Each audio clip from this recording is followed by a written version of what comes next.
Hey everybody, John Van Dyke here for New Jersey Expos. Today is Saturday, April 2nd, 2022.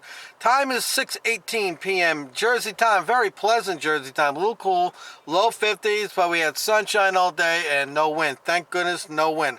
It's always windy in New Jersey.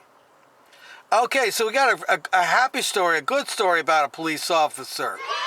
This one is reported on March 29th, 2022.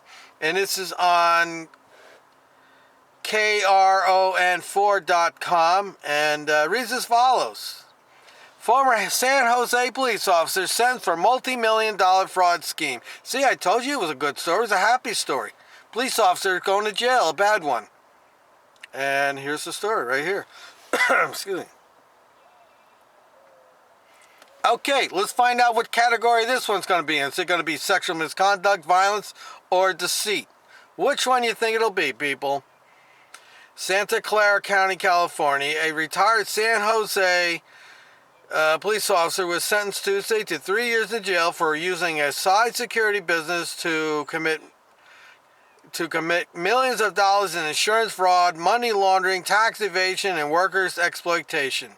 In January, 48-year-old Robert Foster of Morgan Hill was convicted of a series of felony fraud charges, including 173 acts of conspiring to commit $1.13 million in insurance fraud and $1.8 million in money laundering to cover it up. Prior to his sentencing, Foster repaid complete restitution of $1.13 million to Everest National Insurance and the Employment Development Department. Santa Clara County District Attorney's Office said there was also a general order of restitution for the purpose of paying exploited workers. No one is above accountability for illegally trying to make a profit on the backs and injured bodies of their workers, said District Attorney Jeff Rawson. Foster is the owner of Atlas Private Security, now Genesis Private Security, along with his wife, Michaelia Foster, 46, who pleaded no contest to the same insurance fraud and money laundering charges. She will be sentenced to 1 year in county jail and 5 years of probation on April 29th. According to the DA's office, the former officer owned the business without the knowledge of the San Jose Police Department. During the 6 months investigation, law enforcement found that the Fosters illegally reduced their workers' compensation insurance premium and taxes by reporting false and inaccurate payroll, under-reporting headcount, paying employees off the books, and under-reporting employee injuries.